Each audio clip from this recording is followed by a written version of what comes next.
So we are live. Hello, Inna. Welcome to the podcast. How are you doing today? Hi, Jordan. I'm doing well. And you? I'm fantastic as always, thank you.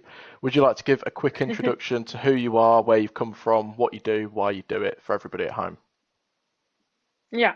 Hi, everyone. I'm Ina. Now I'm a freelance copywriter here in the Netherlands. I'm originally from Ukraine and I've been a translator from English to Ukrainian and vice versa to Russian as well for more than 5 years. And then I took a detour of 5 years into customer service, customer care, and then I came back, let's say, as a copywriter. So I came back to languages and writing. Hmm. And yeah, that's what I do now. I basically followed my passion to yeah to come back. Hmm. Yeah. So what made you then in the first place make the change from the translation to the customer service then? Yeah, that's a good question. It was basically when I moved to the Netherlands, I realized that okay, it was a bit more than 6 years ago. The remote work was not that popular then, Hmm. and I didn't see any possibilities for myself to kind of earn a decent salary in the Netherlands while working for a Ukrainian company as a translator. And then I didn't find enough translation jobs in the Netherlands, especially for my language barrier. There is, if you are translating from Dutch to English, then it's easy. But if it's English and then some other language, then it gets harder. And I think what played a major part in that as well is that I heard from everywhere, oh, it's so hard to find a job when you just moved to a new country, you're an expat, you don't know anything. So I kind of believed that at the time. And I was like, okay, I need to find some kind of job, any job. Well, I Hmm. didn't want to, work in the kitchen or anything. I wanted an office job. But yeah, so customer service was, I think, the easiest to land because it Hmm. has, let's say, an entry level. You need, common sense. You need maybe some language skills, and yeah, that was it. So Hmm.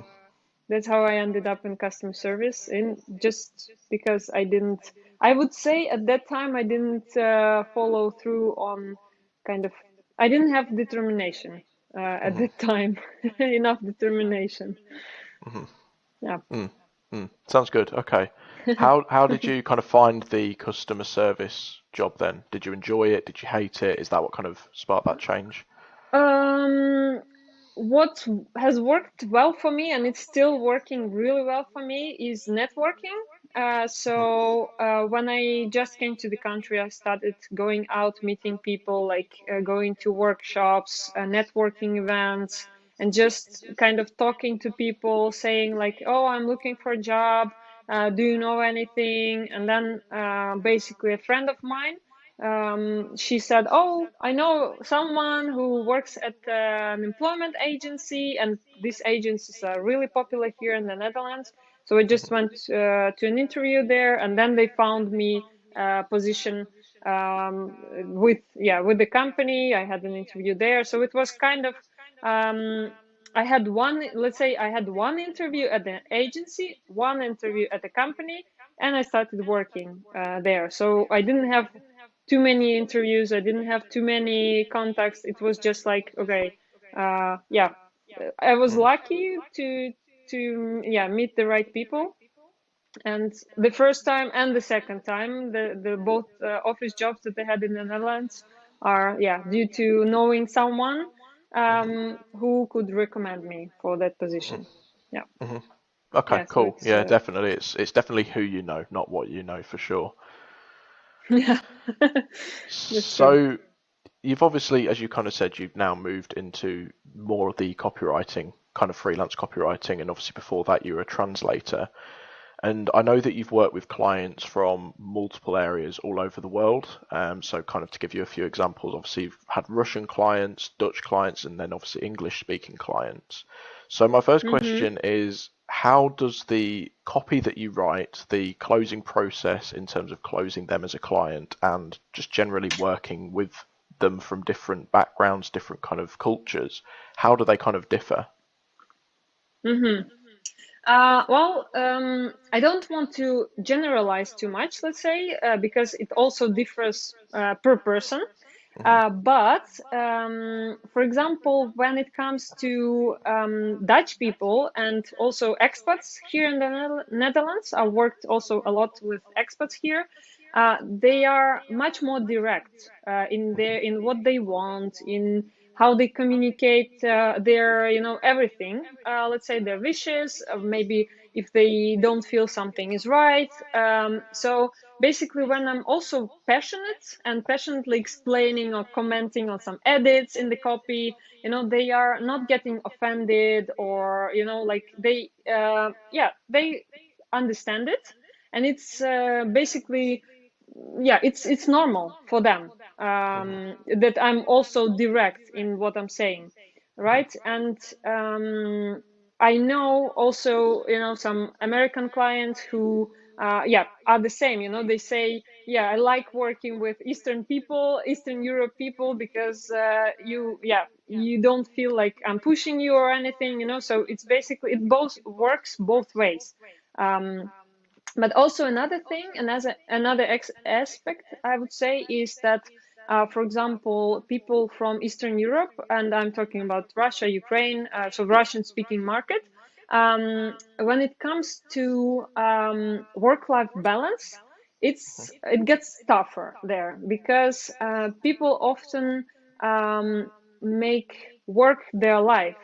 So they work weekends, they work in the evenings, and then if I don't establish my boundaries, then it means that I'm working weekends and I'm working in the evening as well, because they are writing to me, they expect me to answer, or they expect me to do some urgent translation or something like that.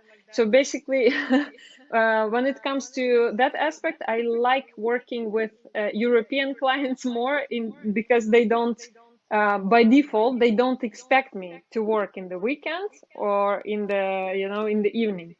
So because, yeah, here it's really like the Dutch culture is really focused on work-life balance. So there is really, there are few people who would expect you to work weekends, for example.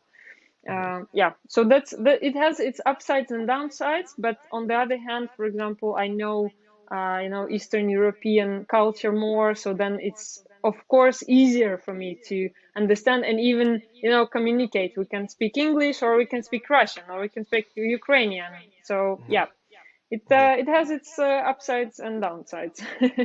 Yeah, I can imagine. I can imagine. I fortunately don't have to deal with that because, Yeah. I mean, I'm kind of ignorant. I only speak English at this point anyway. I'm learning French, but I'm definitely not at the level where I could write copy for it in that language, sorry. So you obviously mentioned like with Russian, then they kind of have Hmm. less of a work-life balance than say the Netherlands or any other kind of European country.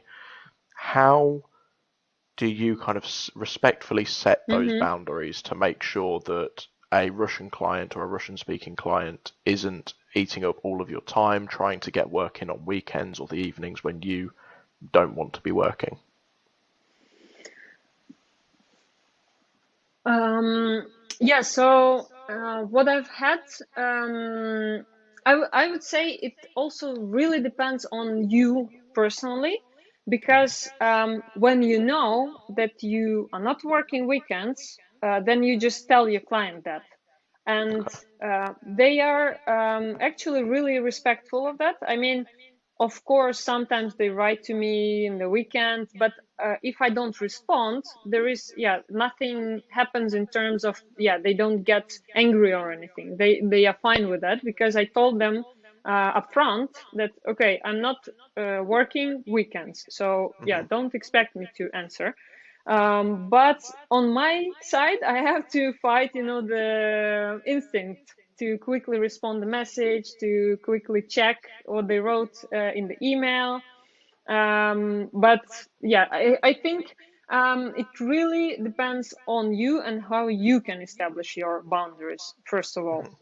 And then, of course, if the client is not okay with it, then it's not your client. I believe Mhm. that there has to be, some respect on both sides, and it has to be, mutual cooperation. So not like you are an employee and they are, because that happens often as well. That the Russian speaking, or Eastern European work culture is more, it has it's strict hierarchy. So you have a boss who is everything and tells you what you have to do, and you have to follow them, and you don't question that. But then when it comes to Dutch work culture, it's different. You can go up to your boss and you can say what you don't like, and that's what I like in Dutch culture, and that's why I also try to do that also with my clients. Like, I see it as a cooperation, because I see like I can help them and they can help me. So Mhm. it's not a boss and employee relationship anymore. So then, Mm. yeah, uh, in the end, it's respecting each other, Yeah. I think. Yeah. Okay. Yeah, that makes a lot of sense. I think it's important to know when somebody isn't your client. I think that's an important point you touched on. If somebody isn't respecting the fact that you want evenings off or weekends off, or even if you just have said you don't want to work on this day because maybe it's a day that you can spend with your children or your partner, and they don't respect that, it's Mm-hmm. important to be okay to say no. Because at the end of the day, I mean, I've been in that situation before. I've had a client who wants last minute work over the weekend due for the next Monday, and I've just kind of begrudgingly did it the entire Mm-hmm. weekend and hated, well, kind of resented the client on a kind of underlying Mm-hmm. level because I don't want to be working. And although it's my place to say I don't work weekends, I would still kind of subconsciously blame the client, which isn't fair to either of us. So I definitely hear what you're Mm-hmm. saying, and it's definitely something that Yeah. a lot of entrepreneurs, especially kind of beginning in the business world, the freelance world, need to kind of understand that boundaries are okay. Yeah, yeah, absolutely. And I've also had clients who I had to, work for in the weekend and everything. And I really wanted to help them, and I liked the person I was working with. But in the end, I also told him, for example, like there were some things that I could have done better if I had more time, Mm, like it was just not possible to complete in the things that you wanted. Or maybe, yeah, I saw some improvement points, let's say, in what I could have done if I had like one day more or several mhm, hours more. So that's why I told him, like, if you want better quality, like better, well, not quality of work, but a more deep work, then I need more time for this. yeah. And yeah, so that's also another point, that of course you can do it, but then, yeah, is the quality the same? I don't know, Mhm, because, yeah, yeah. sometimes it's hard to work 8 hours a day creatively. Yeah. So Oh yeah, that's absolutely, absolutely. Like I know a lot of people who they have maybe a 2 hour window where they're really creative, and then after that they just can't. That their brain just has brain fog and writer's block if they're writing, but generally just creative yeah, block. So I think absolutely. that's another great way to set boundaries is to kind of say, look, I can do the work in this time, but it won't be as good as if, or it won't be as deep, or it won't be as thorough because if you've got 3 weeks for a project as Yeah. opposed to one, you can spend that extra time doing research. You can spend the extra time making changes and tweaks and kind of making Mm-hmm. sure that it is the best it could be.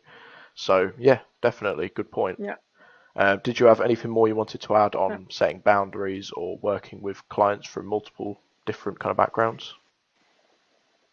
I'd say that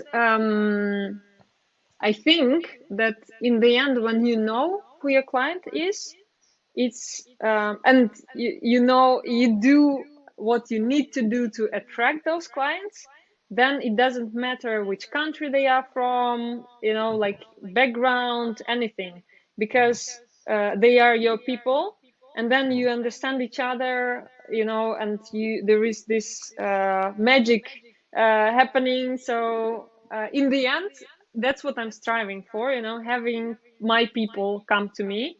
and Yeah. then I know that I will of course do my best, and it doesn't, and then it's not that hard, the boundaries, the timelines, deadlines, anything. It's just, then it's just easy Mhm. to yeah, if it's your person. Yeah. That's I think that's the main point. Yeah, definitely. That makes a lot of sense.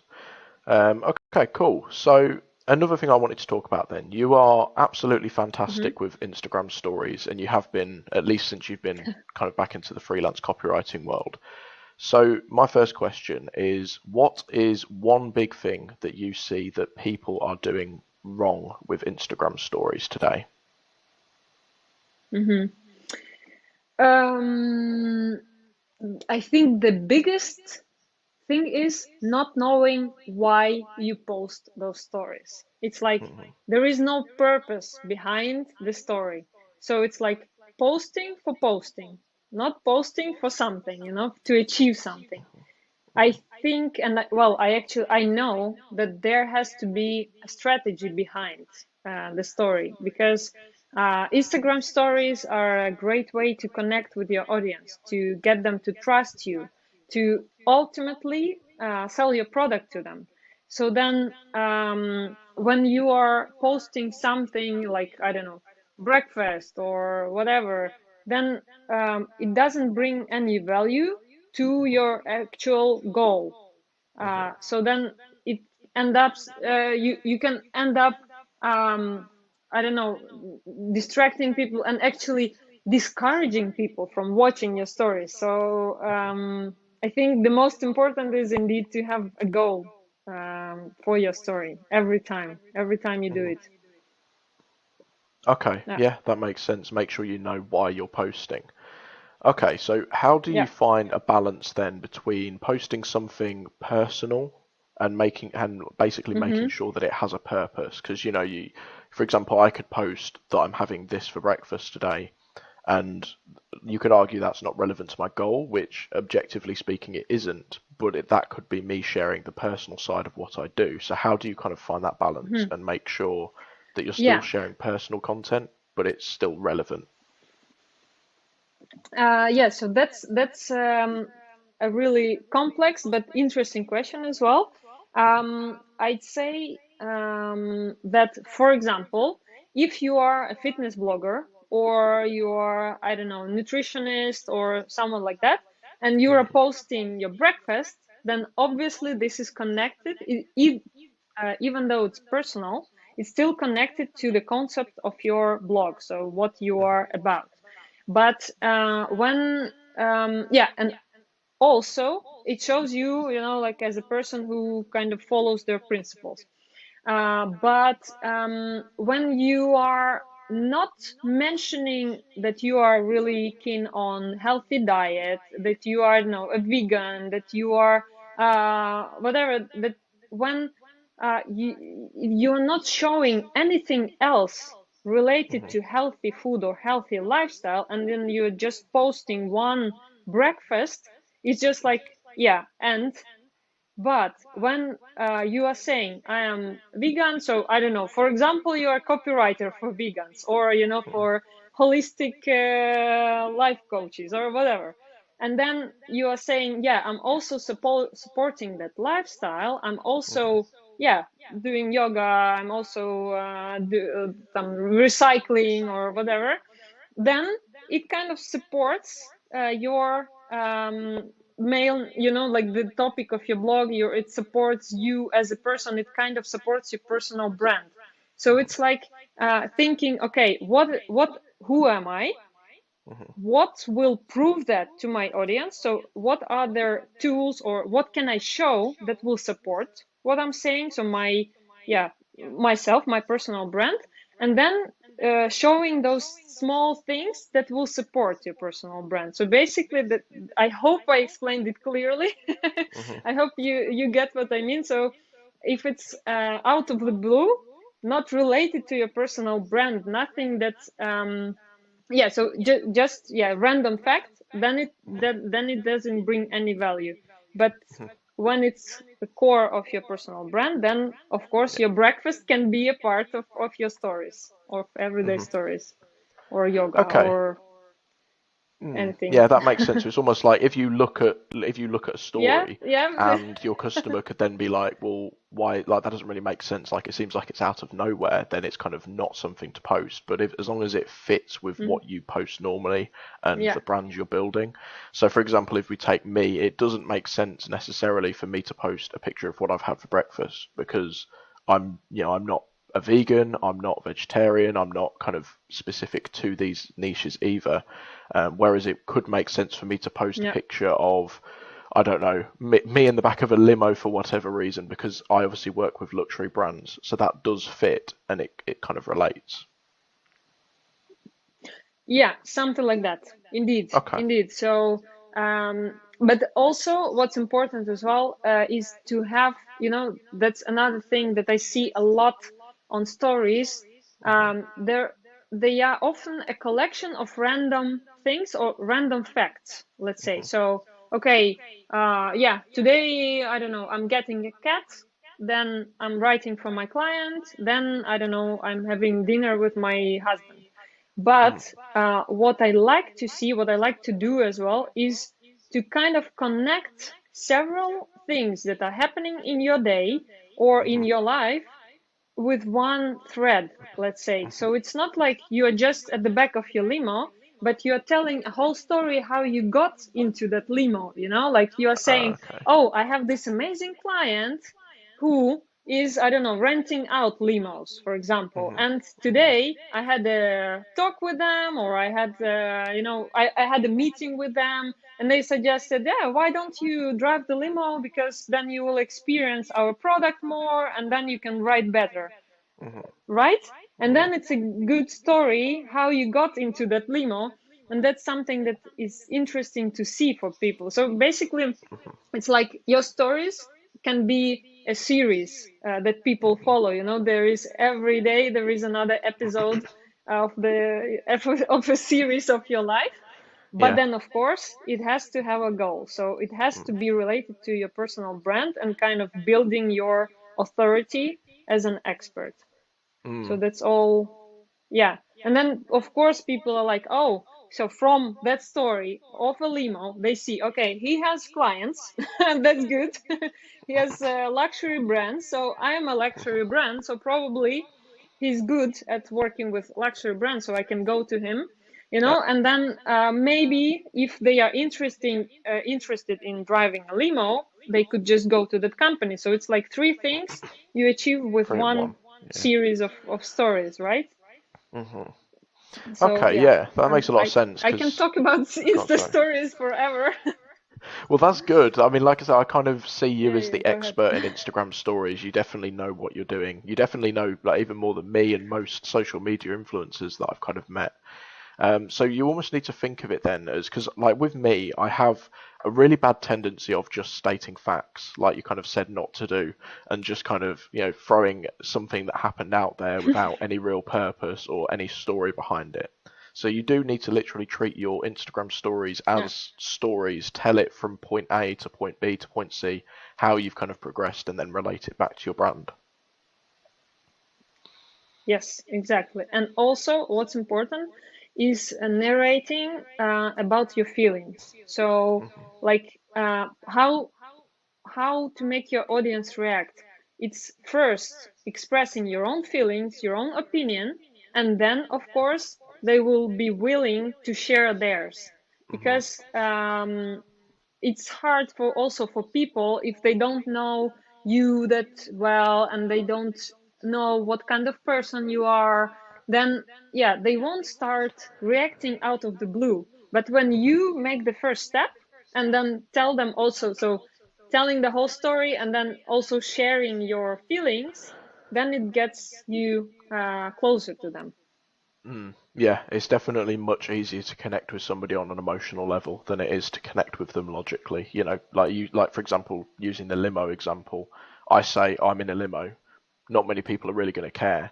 But if I say, oh, this client works at a limo company, he said, like, why do you want to come in a limo? I've never been in a limo before. I'm really excited. Like, I want to take you guys along with me. Then you can connect to that excitement, not just the fact that I'm in a limousine. Exactly.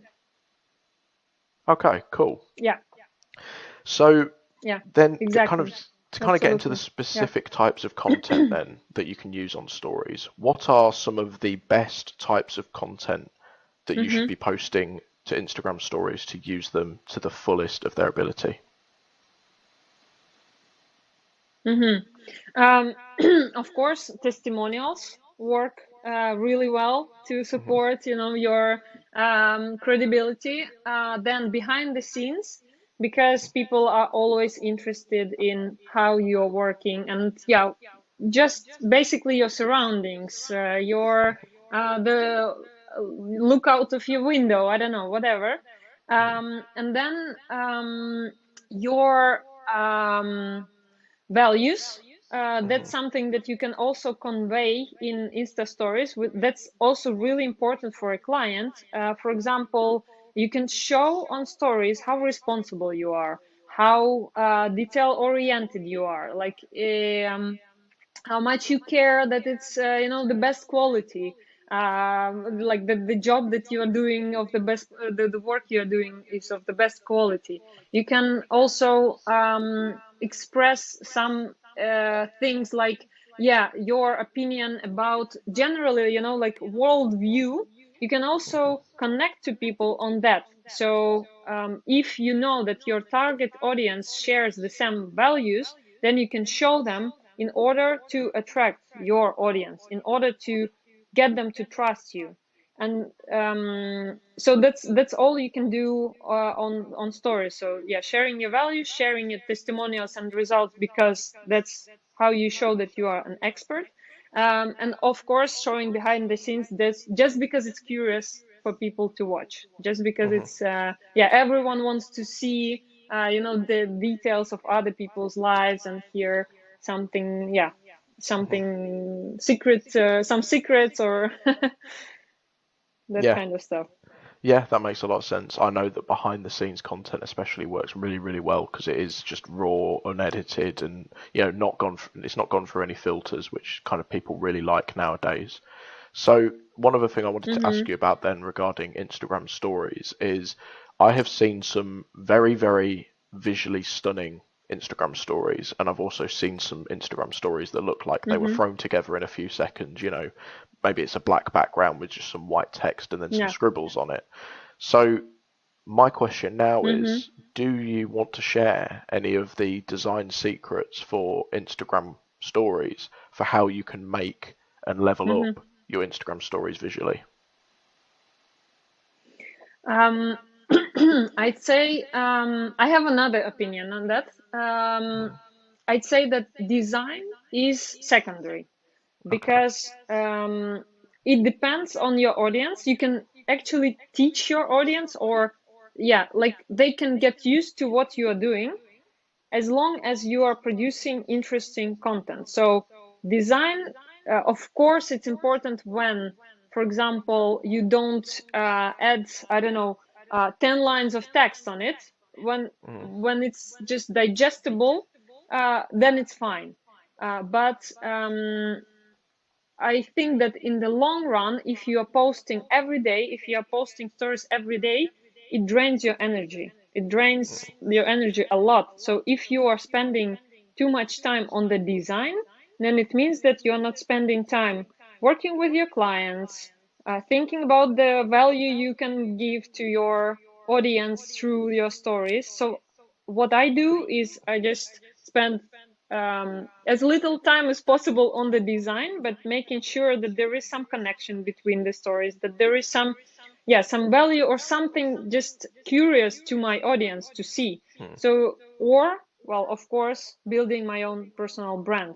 So I'm not focusing on design at all at this moment. So, of course, I can do that. I like seeing nice stories, like with nice stylish design, but that's if you enjoy doing it. For me, I Okay. don't enjoy doing that, so I'm not focusing my time on that.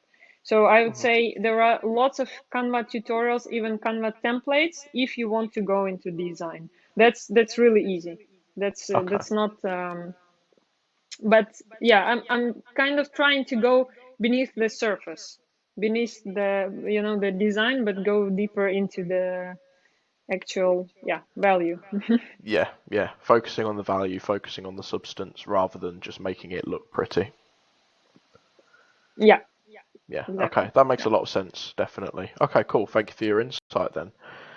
Okay, so obviously you work with a lot of clients and offer them website copywriting. That's kind of what, on your Instagram stories recently, I've seen you do a lot of Mm-hmm. that. Yeah, yeah, So yeah.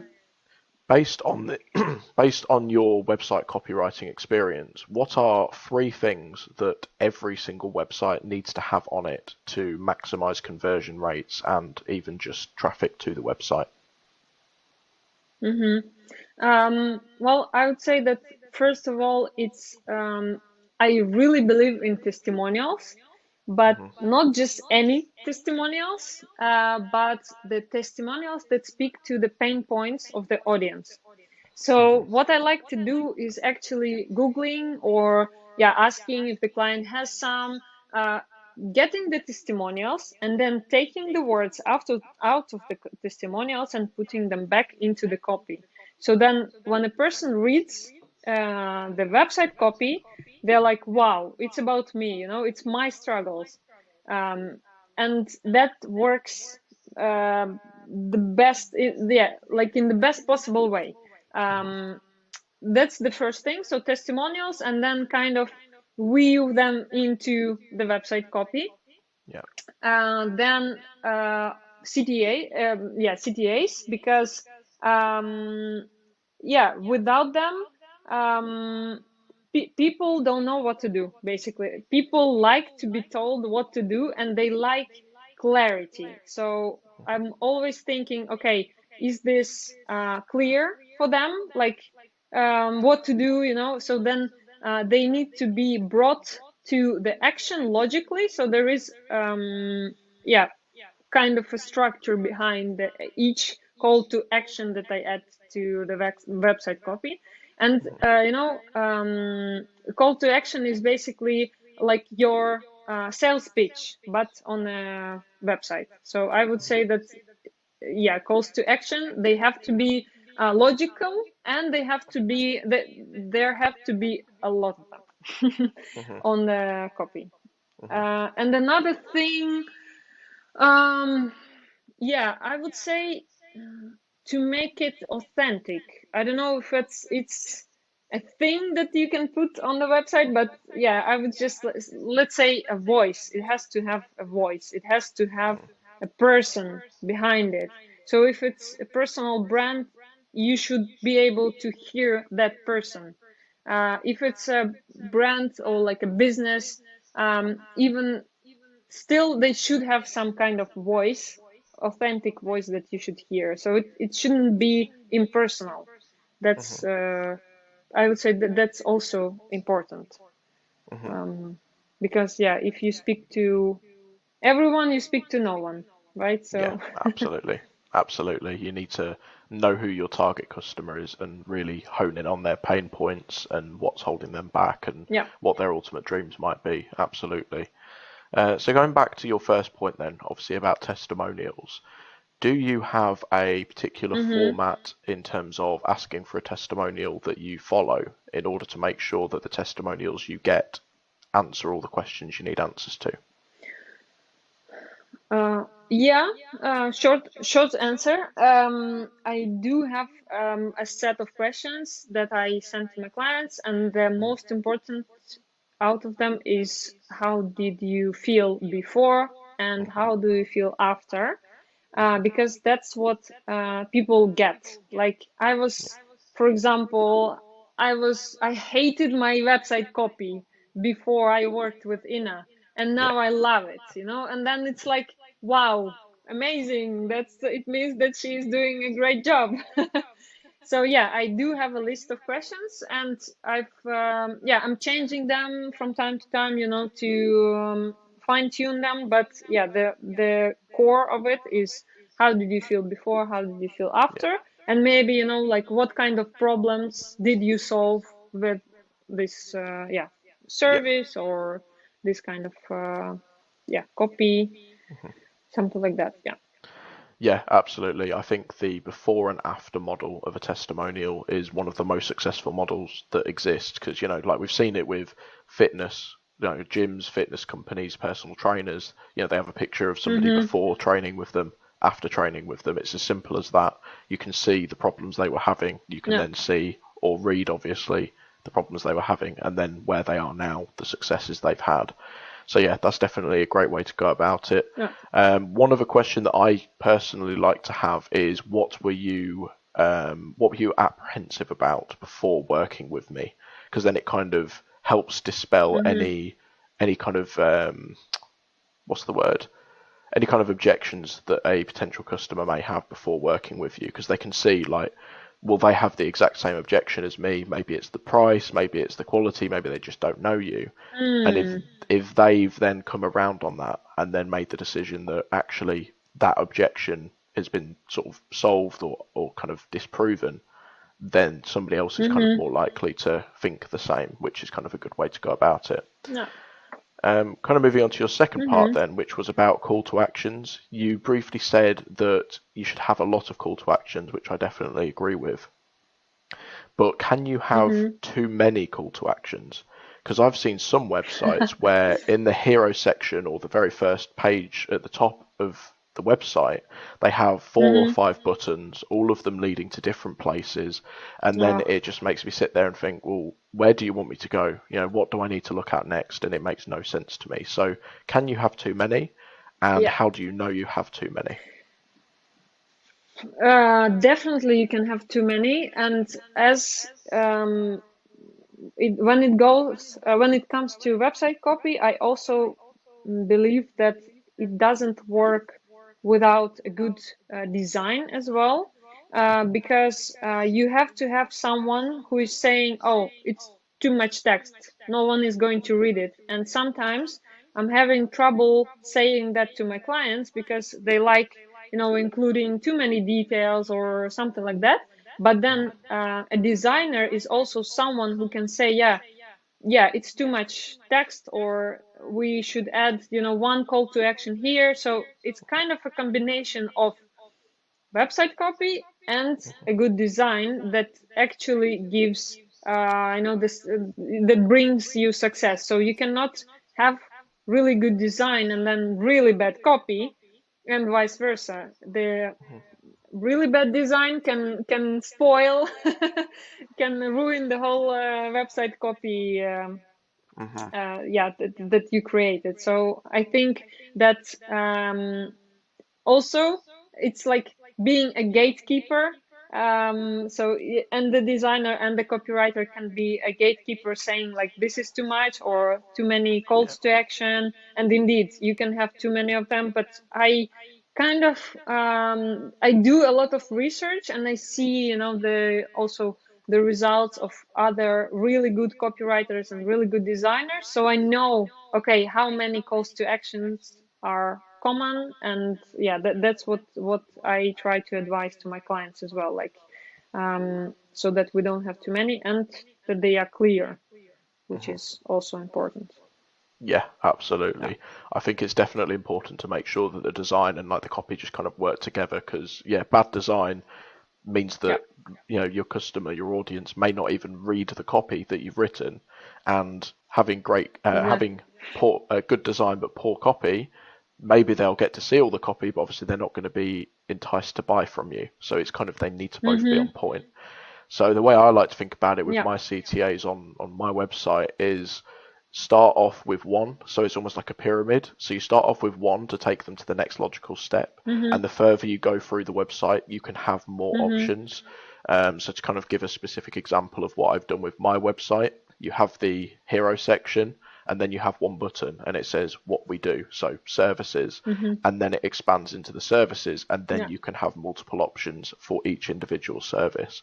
So that's kind of Mm-hmm. how I think about it. There are other ways of doing it, but that's kind of the way that, at least for a very basic website, that's kind of the best way that I've found.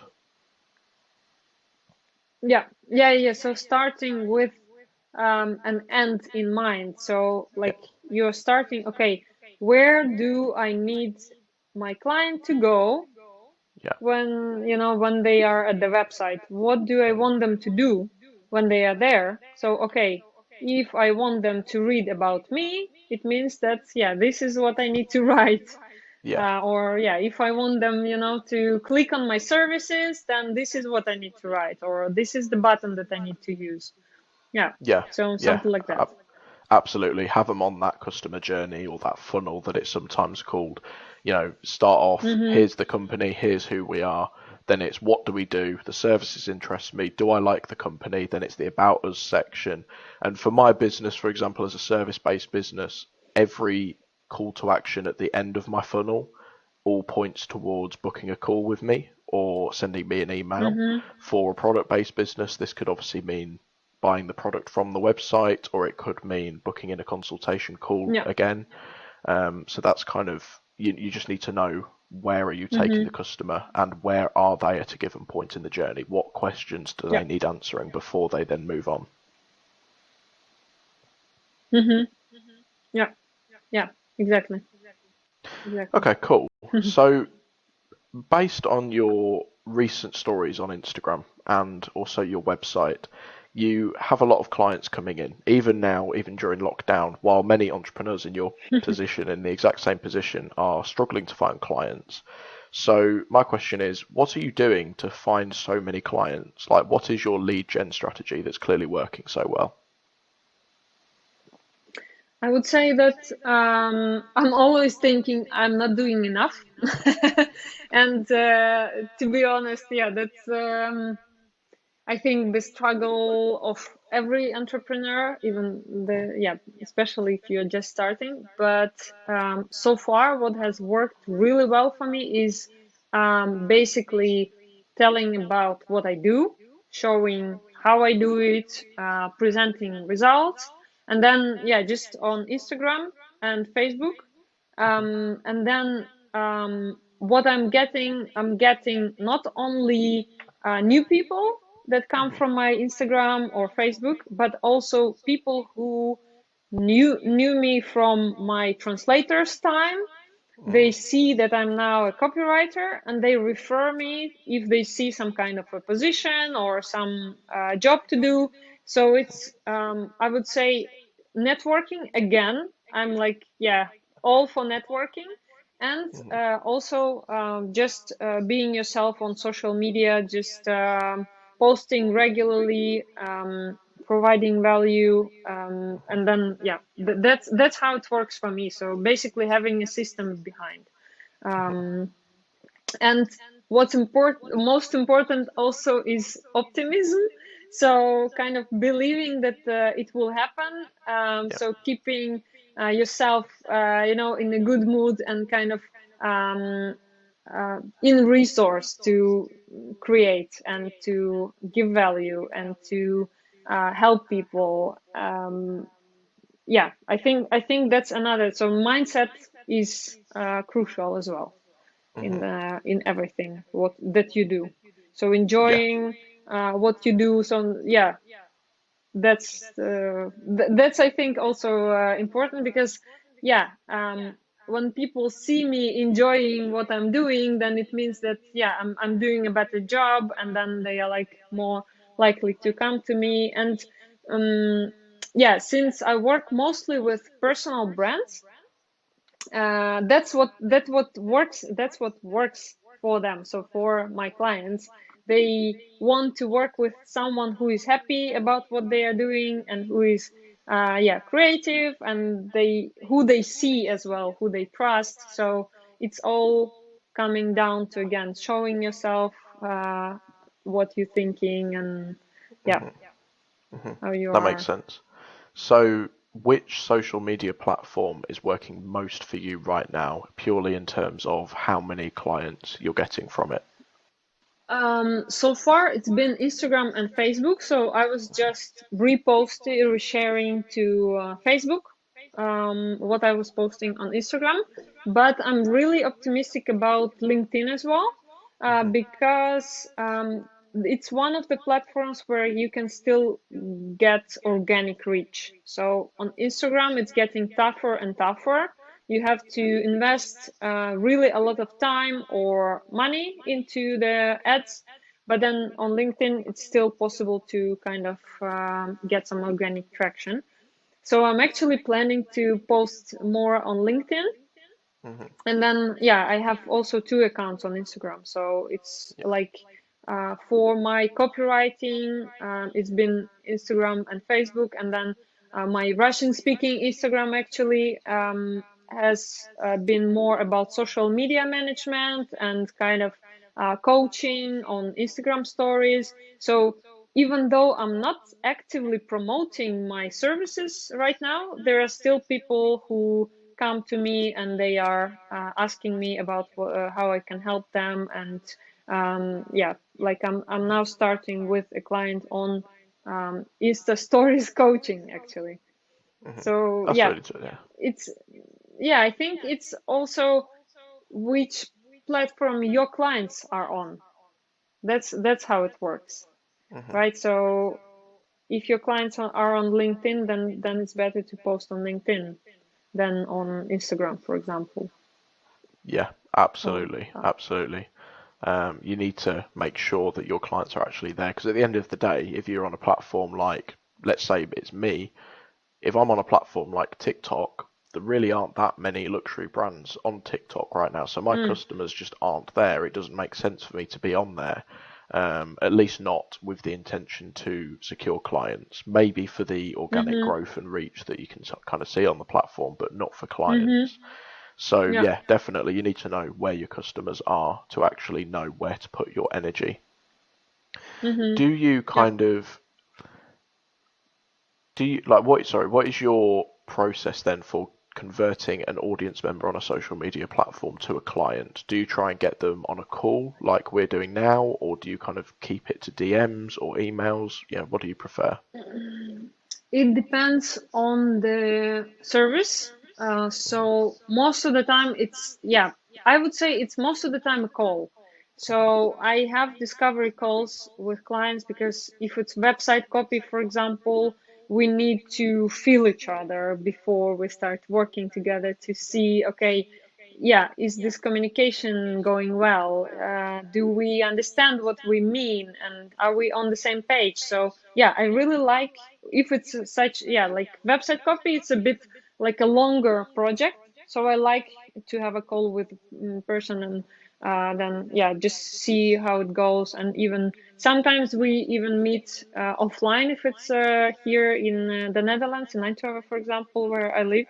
Um, yeah, DMs, I would say that would be probably if it's a one-time thing, maybe, but most of the time it's, yeah, most of the time it's a call. Yeah, Yeah, that makes it's sense.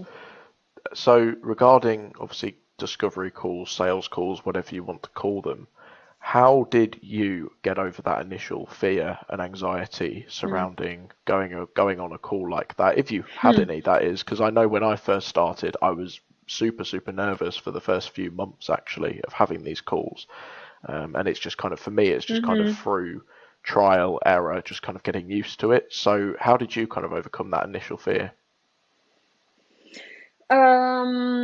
By getting prepared as much as possible. So I had really scripts written down word by word what I was going to say, like starting with, "Hi, how are you doing? What is the weather today in, I don't know, Portugal?"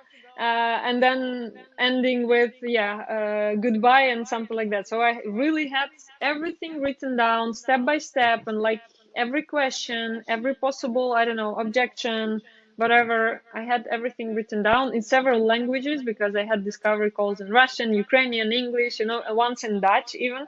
So I was like everything written down. And then I think it also, yeah, like with Insta stories, like with anything, with practice, you become less and less afraid of what you're doing and you become, more confident. And yeah, the same worked for my discovery calls. the more projects I was doing, the more confident I was becoming in the results that I give. Hmm. And then also, I was becoming less and less stressed about not getting a client, for example. I was not thinking, oh my God, what will happen if I, yeah, don't get this client, blah, blah, blah. I was not worried about that anymore. And then it becomes much more easy. It's like, okay, if we are a match, if it's meant to be, then yeah, we are definitely going to work together. Then it's going to be fine. And if not, then it's also fine. Then I Yeah. will still survive. I'll be fine. I'll get another one. Yeah. So yeah, but that comes with time, with practice. And then yeah, what helps me is just writing everything down and getting prepared as much as possible. Yeah. Yeah, definitely. I can see how that can help, especially first thing, when you don't know what you're doing in a discovery call. It's your first one ever. So like having Yeah. that script there, even if you don't use it, it's a comforter that it's there so that if your mind goes blank, all you need to do is look down and you've got a script. Do you Hmm. use that script still, or is that something that you don't need anymore now that you've become more skilled with this? No, I'm not using it anymore, but it's still, I also remember the things that I need to ask and also the things that I need to explain. So yeah, it's kind of in my head already. So Yeah. I just don't need it, not because I'm not using it, but because I know You what I know the need to thing. say. Yeah. Yeah, Yeah. yeah, Yeah, I yeah, yeah, think yeah, yeah, I think it's much better, especially once you're more confident with it, to not have a script word for word, because otherwise it sounds scripted. Whereas if yeah. you don't have a script, but you know the 10 questions you need to ask and get answers to in the call, I Mhm, personally find that's much better. So I kind of do have a sheet with, like, I think it's 7 questions for me actually. I have a mhm. sheet with that so that I know that if I'm on a call and I happen to forget one question, it is literally just a glance to my computer screen and, oh, question 4, I'll ask that now and we can talk Mhm. about that. So have a Yeah. rough outline of what you need to know the answers to. But I mean, once you're over that initial stage, that initial fear anyway, I think it's definitely a positive Mhm. thing to move away from that script. And I Yeah. think most people will naturally anyway. Yeah, exactly. And another thing is that quite often I get clients who are really interested in my services because they have been following me for a while. So they already know who I am, how I am. So then, they are not, we're not unfamiliar with each other to the point that they are like, they don't know what to expect or they don't know, yeah, how Yeah, I behave or anything. So that's all that helps as well to feel more comfortable and be yourself in the yeah. call. But yeah, I think that's I haven't had it in a while that I'm like super struggling or super frightened to have a call or something like that. Yeah. Yeah, yeah, same here. That's definitely what I've kind of experienced. Especially because if you do content right, the purpose of it is to help your audience know, like, and trust you. So if your content does that, then they already know, like, and trust you, and then it's like having a call with a Mm-hmm. friend. It's not, it's like a Exactly. call now. It's not a call with somebody that you never heard of or somebody that doesn't know you at all, and there's kind of Mm-hmm. none of that awkwardness that maybe you don't have before you start creating content and putting your name out there. Yeah, yeah, absolutely. Yeah, that's what I've heard also from one of my followers. Then we had a call together, and she was like, "Yeah, I feel like I know you for years now because I see you every day on my stories. Like Yeah, I follow your life. So, yeah, yeah, yeah, indeed, absolutely, you, absolutely. yeah." Okay. On your Instagram, also on your stories in your main feed, you've talked, and also you've talked with me personally about how you've kind of doubted yourself in the past and you've kind of Mm-hmm. experienced imposter syndrome. So, Yeah. firstly, why do you think that in the past you have experienced this? And secondly, what did you do to overcome them? Yeah.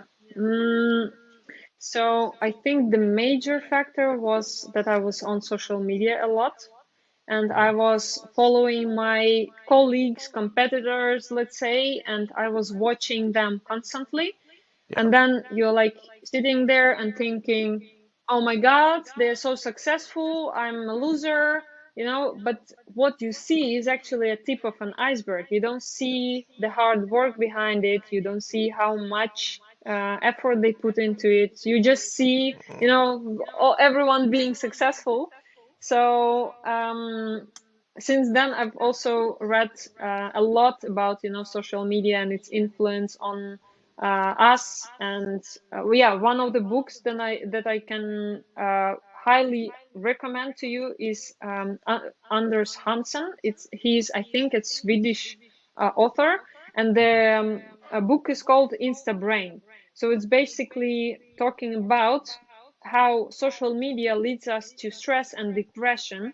And well, it's not it's not a surprise that it does that, but this book actually shows the scientific research done on this topic, and also how we can actually avoid that, how we can rewire our brain to kind of not be depressed that much, or to see what we can do now that we have social media and that we cannot avoid it in our life. Yeah, so I've been much less on social media in terms of following others. And I was more focused on, first of all, becoming a better expert or a better professional myself. So, kind of focusing on working with my clients and getting my own voice and my own point of view. Because when I was reading other people's content, I didn't have my own ideas anymore. I only had ideas related to what they wrote, and then it's really not original. It's really not, yeah, it's nothing that it can bring value. Yeah. So I'm just like, watching maybe, yeah, 10 people, and then some of my friends on social media, and that's it. I'm not looking too much to others. It's good to know what others are doing, but it's like Yeah. once in 2-3 months, maybe, not Yeah. every day, not for hours. Hmm. So yeah, that's I think the major factor. Yeah, Yeah, that absolutely. Set aside that time once every few months to do the market research, to get a feel for what the industry is doing. But there is really, like, it's only harmful to sit and look through what everybody else is doing all day, every day, and compare yourself. And yeah, I think something that yeah, people really need to understand is that on Instagram, for example, let's use body, like somebody's body positivity as an example. Somebody could, I mean, I could look at a fitness instructor or a model's Instagram and say, well, their body is amazing, and then feel shit about mine. But people need to understand that on Instagram, it is literally a highlight reel of the best parts of somebody's life. yeah, Like you said, you don't know whether maybe they have depression because they've, sacrificed so much just to look like that. Maybe they haven't yeah, eaten in a week. You don't know. And I think another thing people need to understand is outside of social media as well is you can't compare yourself to anybody else simply because every single person has a unique situation. yeah, Maybe they're slightly older than you, so they have more experience. Maybe they had a parent that was able to teach them, so they've been able to get ahead in terms of knowledge. You don't know what they are doing. And equally, a lot of people don't even look internally and consider everything that makes up them, all the factors in their life that could give them an advantage or disadvantage. So I think it's important yeah, for people to understand the situation you're in and understand that you cannot compare yourself to anybody else unless it's for obviously market research to learn what the industry is doing. yeah, yeah, absolutely. And then um, kind of getting off of social media, and then thinking, okay, what do I have in my life, and being Yeah, grateful for what you have in your life. That's what actually makes you happy in the end, yeah, not absolutely, that you, yeah, not the absolutely, social yeah. media part, even though we have to be on social media to market our services. Hmm. Yeah, no, I know that is one thing that I've kind of struggled with before. It's finding that balance of, well, I want to spend as little time on social media as I can, but at the same time, I need to be on it because the more time I spend on the platform, theoretically, the more my platform will grow, the more clients I'll be Yeah. getting. So yeah, it's kind of finding that balance. And I Mm-hmm. think, yeah, absolutely, it's just really appreciate the things that you do have. You know, there's so much in your life that you could complain about, sure, and there's so much that could be better, but there's also so much that you have that somebody else may not have, or that if you didn't have, regardless of what everyone else is Mm-hmm. doing, but if you didn't have it, you wouldn't be able to do certain things that you enjoy. I mean, for example, before this call, I was telling you that my internet is horrific. Now, I could sit here and complain about the fact that my internet's awful, or I can be grateful for the fact that I have internet at all, because at the end of the day, if I didn't, where would I be? I wouldn't be Exactly. on this call. I wouldn't be able to run my business. I wouldn't be able to do anything. So Yeah. while it is awful, and I will move out as soon as I can, I'm still grateful for the fact that I have internet at all because it could be much, much worse. Yeah. Yeah. Absolutely. Yeah. Cool, That's cool. Right, so then moving on to the last kind of question I have for you then. So you're obviously a very busy person running a business and you also are in a successful relationship, two very time consuming things, as well as having a life outside of work and a life outside of your relationship. So for you, what are some of the biggest red flags to look out for potential partners if you are somebody like you who is a busy person, who does have ambition, who has goals outside of that relationship?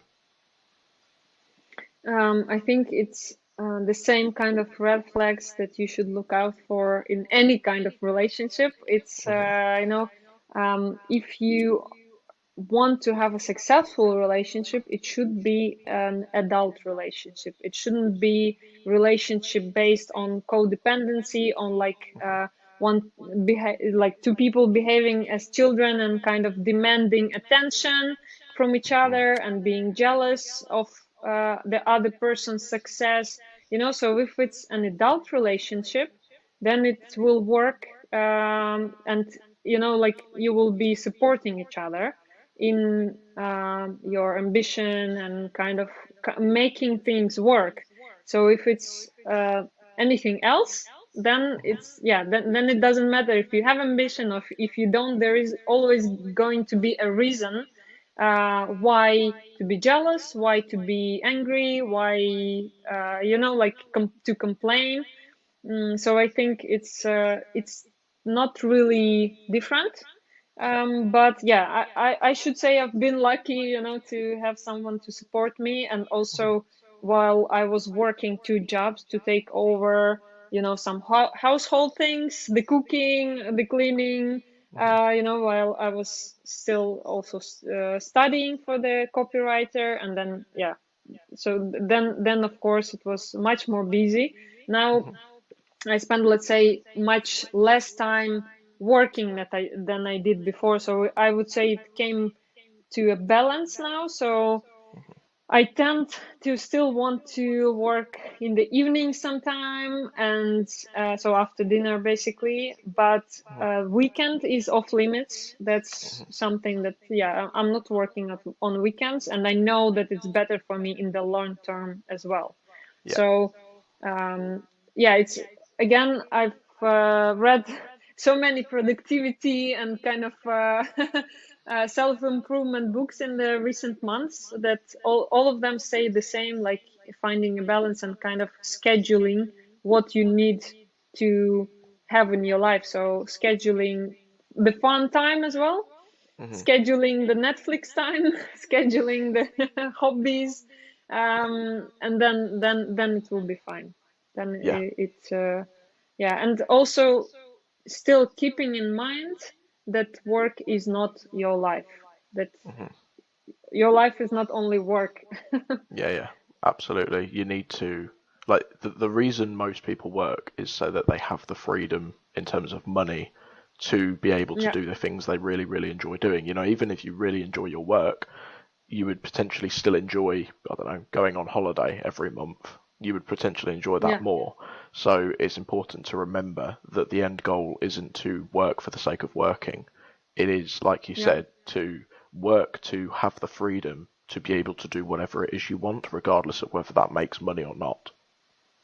Yeah, yeah, exactly. And that's also why I quit my office job, you know. I was getting enough money, I was getting paid enough to have holidays, but I was still spending 8 hours a day, you know, doing something that I didn't like. So now, even though I'm still not at the level that I was when I was working in the office, you know, financially, I'm still feeling much better because I don't need, you know, spend money on a therapist, for example, and you know, fighting my burnout. Yeah, Because right, like I can also just enjoy Mondays, while before Monday was a dreadful day. yeah, So yeah, that's something that you maybe don't feel immediately, but then it still influences your life a lot. yeah, So yeah. yeah. Absolutely. I think definitely, like a lot of people, I think if you hate Mondays and dread Mondays, then that's kind of a sign that you're doing the wrong thing for sure. You should be looking Yeah. forward to the week, or at least not dreading it anyway. So one kind Yeah. of trend, going back to kind of the relationship kind of thing we was talking about, Mm-hmm. one trend that I've kind of noticed is if somebody is with their partner from a young age, so let's say kind of my age or a bit younger, they kind of tend to have that childish relationship you were talking about with the codependency, with Mm. the not being able to be ambitious outside of one another. Whereas when you get into relationships moving towards your 30s, maybe the relationships do tend to become more adult, and you obviously have that time Mm-hmm. apart. You're kind of respecting each other's ambition. So, first of all, have you kind of experienced that and seen that? And secondly, if somebody is in a position where they are in a quote unquote childish relationship, how can they go about transforming that relationship into something that's going to help them achieve and nourish their goals, and instead of kind of inhibiting it? Mm-hmm. I'd say I'll start with the second question. Um, Relationship will succeed if you work on it. So for a childish relationship to grow into something uh, not yeah an adult relationship, you have to become an adult yourself, right? So you have to grow as a person, and if you grow and another person doesn't, then it still won't work. So it takes immense amount of effort. So it's either a coach or psychologist or I don't know, whatever, or even self-help books if that helps. So basically, willing to grow out of that. That's what will lead to success. I think that um, if you don't change anything, then yeah, people grow old and still stay in those childish relationships and not being able to say how they feel openly, or you know, like being irritated at each other and not knowing why. So yeah, that's I think in the end, if you want to work on it and if you both want to develop, then that's how it should go, I think. Yeah, And the absolutely. first question I forgot. The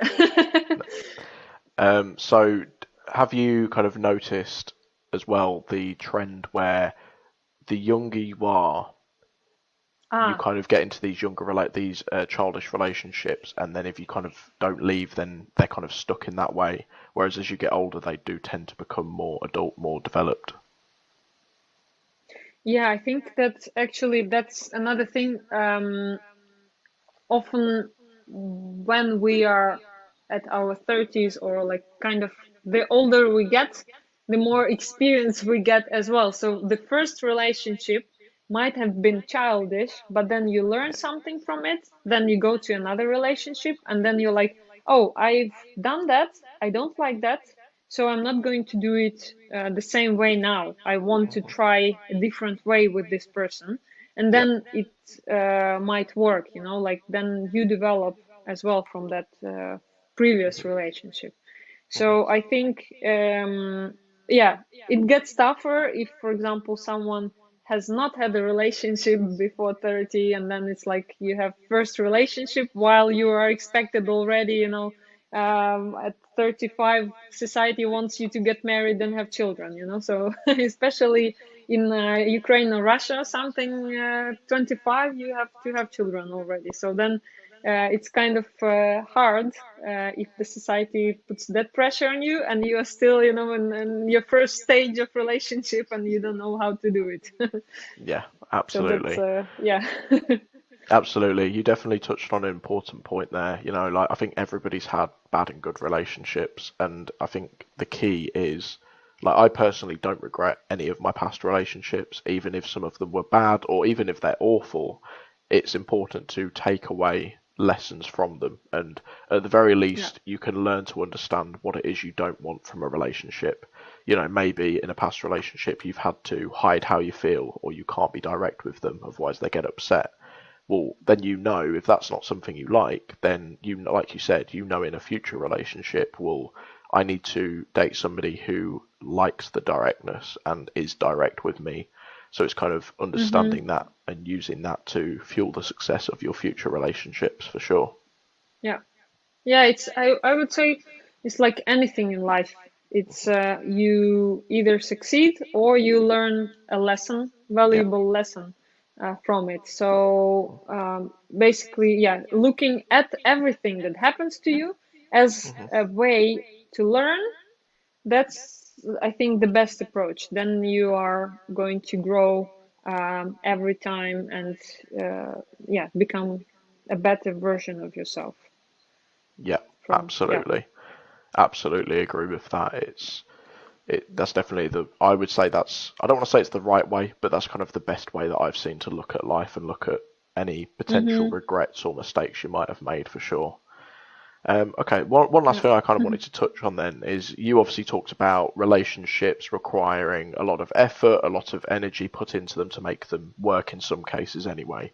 Totally Mm-hmm. agree, and I think anybody who tries to claim that relationships are easy basically hasn't been in a relationship that haven't been in a real relationship anyway. Um, my question is then, because I've heard some people say that being single is more difficult, and I've also heard some people say that being in a relationship is more difficult. Now, I personally believe that it's kind of unfair to compare the two. I think each of them have different challenges you need to face, different difficulties. But I'm curious, what do you think? Do you think that being single is more difficult, or being in a relationship, or kind of a blend? I think I've always been kind of a relationship girl, so for me it's hard to say, like since I don't know a really long time. Well, I remember the periods when I didn't have a boyfriend, but then it I didn't feel empty or anything. I Yeah. was, focused on my self-development, on some projects, on the future. So yeah, I don't have, really any prejudices against being single. Um, but yeah, also I feel like now I really like that I have someone to be with and spend the quarantine with and be in, in the lockdown with. Yeah. So yeah, that's I think um, knowing what you want and then just following that. So if you want a relationship and if you feel happy in it, then just look for it. And if you are fine without anyone, then yeah, why not? Yeah, absolutely. I absolutely agree. I'm obviously in a relationship right now, but while I would obviously be upset if we broke up, I think the important thing to remember is in an adult relationship, if you were to break up and then you were to become single again, it's not like your life should or would change massively. So for me, it would be, well, I'm still going to be running my business. I'm still going to be working on my self development. I'm still going to be enjoying all of the hobbies that I do anyway. The only real Mm-hmm. difference is obviously I wouldn't be living with somebody and I wouldn't be spending a portion of my time with that person. So that's kind of the big Mm-hmm. difference then, is that you just don't spend some time with a particular person, generally speaking, and don't share the kind of feelings, emotions, and kind of the experiences with a specific person. But I don't feel that, or personally anyway, I don't feel that in a healthy adult relationship you should feel like, well, if we break up, then my life's gonna become awful. I'm gonna hate my life. You know, your Mm-hmm. happiness, your enjoyment of life shouldn't be tied to somebody else, whether it be a friend, a business partner, or a relationship. Yeah, I understand what you mean, but at the same time, what I've experienced as well, that when I just moved here to the Netherlands and I didn't Hmm. yet have any friends, it felt lonely. Mm. So I know that for me, it's really important to have friends. It's really, well, a partner, obviously, to yeah, to have that kind of support. Hmm. So I can compare, having no one in the Yeah. country or Yeah. having someone. And Mm. I definitely can say that it's better to have someone and have friends, have a network of people to go out for a coffee and to talk to in real life. Hmm. And yeah, so I would say that definitely if I had to move, for example, and start over again, I really don't want to do that because I have so many friends now and so many people I know here in the Hmm. Netherlands. Yeah. Oh yeah, absolutely. People need people, and I mean, I've never obviously moved and lived in a country that I don't know anybody in. But I can imagine Mm-hmm. that it's not nice going to a new country. You're obviously not necessarily sure how the country works, so to speak. You don't know where the Yeah. best shops are, etc. And on top of that, if you don't have a partner and friends to show you the ropes, or even just to vent to, or just to talk to, and just to kind of support one another, then yeah, obviously that's really, really challenging. So Yeah. definitely you need people in your life, whether you're in a relationship or you're single or you're in a country that you don't know anybody in. It's important to Mm-hmm. have multiple people, have your circle, as it's called, your Yeah. romantic relationship, your close business partners if you've got a business, or your colleagues at work, your friends. Have that network in place so that wherever you are, Mm-hmm. if you need or want that social interaction, it's always there available to you. Whereas Yeah. equally, if you do want to spend time alone for a bit, maybe to recharge or just enjoy a hobby that you enjoy doing on your own, equally you can just say, I'm not going to come out with you tonight, or I'm just going to spend some time doing this thing on my own tonight. Yeah. Yeah. Yeah. Yeah. Of course. So in the end, it comes to also being, let's say self-sufficient in terms Yeah. of, yeah, you can have fun on your own. You can enjoy life on your own, and Mhm. then your life only becomes better if you have someone. Not like Absolutely. your livelihood and your happiness depends on someone else. Yeah. Yeah, So absolutely. that's to something to, yeah, to strive for. Yeah, absolutely. That's a really nice way to kind of conclude all of that. With on your own, life should be great, but with others, it should be even better. Not it's bad Yeah. without people, good with it, good with. So yeah, absolutely. Okay, Yeah. cool. Well, that kind of wraps up all of my questions then. Did you have anything else that you wanted to sort of discuss, or any other questions you have? No, I think not. I think this has been really nice. I enjoyed talking with you, and yeah, we've touched some really nice topics, some interesting things. Yeah. Yeah, definitely. It's been absolutely fantastic having you on. So yeah, thank you so much for coming on, Inna. It's been an absolute pleasure talking to you. And for anybody listening or of course watching, if you have any questions for myself or of course Inna, feel free to drop them down in the comments below and we'll get to those as quickly as possible. Thank you again, Inna, for coming on. Thank you.